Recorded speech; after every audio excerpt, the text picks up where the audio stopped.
Germaniya haqida yana bitta muhim narsani aytmoqchiman sizlarga. Germaniyada tezda ishlaring bitmaydi. Stress degan gapni men Germaniyaga kelib bildim. Ishlaring bitmaydi, juda ham sekinlik bilan biron narsani bajariladi. Hattoki musorga eski mebel tashlash uchun ham mashina zakaz qilish kerak. Termin olish kerak. O'sha terminga biz telefon qilsak, 3 oydan keyin kelar ekan eski mebelimizni olib ketgani. Balkonimiz to'la eski mebel, hozir ko'rsataman. Bu yil balkonimni chiroyli qila olmadim, chunki eski mebel bilan to'la. Buni olib ketmaydi. Mana. Bu eski stolimiz.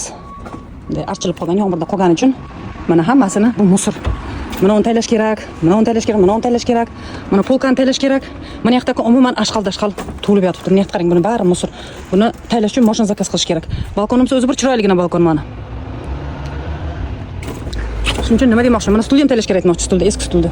Mana eski zontikni ham taylash kerak. Biz mehmon chaqiramiz desak, "Hey, mashinam o'ta qo'ydi, shu payt musor mashin." Vila.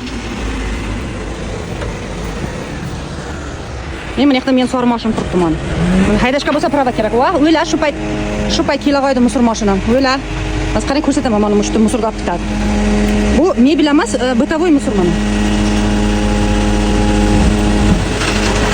Ko'ryapsizlarmi? Shu video qilgan paytim olib keta qo'ydi. Suka. Bu bunaqa katta mebellarni 3 oydan keyin olib ketar ekan. Ishonasizlarmi? Biz mehmon chaqirmoqchi edik. Gulhayo bilan Sirijonda. Endi iyunda 15-da olib ketar ekan. Telefon qilganimizga ham bir oy bo'ldi. Xullas, shunday mashina mana ovozim nervimni tiyapti. Germaniyada shunday ishlaring bitishi qiyin. Bunday telefon qilgandan keyin mashina kelib olib ketsa bo'ladi-ku. Shokdaman to'g'risini aytsam. Bu yil mana yozimdan balkondan foydalana olmaymiz. Falokat. Shunday joylari ham bor Germaniyani, lekin doktorga termin olishdan tortib musor olib ketishgacha ular 6 oy, 3 oy shutib cho'zib termin beradi. Shu joy yo'qmadi, lekin menga to'g'risini aytsam. Menga farqi yo'q. Qachon olib ketsa bo'ldi, to'g'rimi? Shunaqa. Yozinglar qani kommentariyada sizlarda vatanlaringda qanday ahvol, sizlarda yurtlaringda yashayotgan.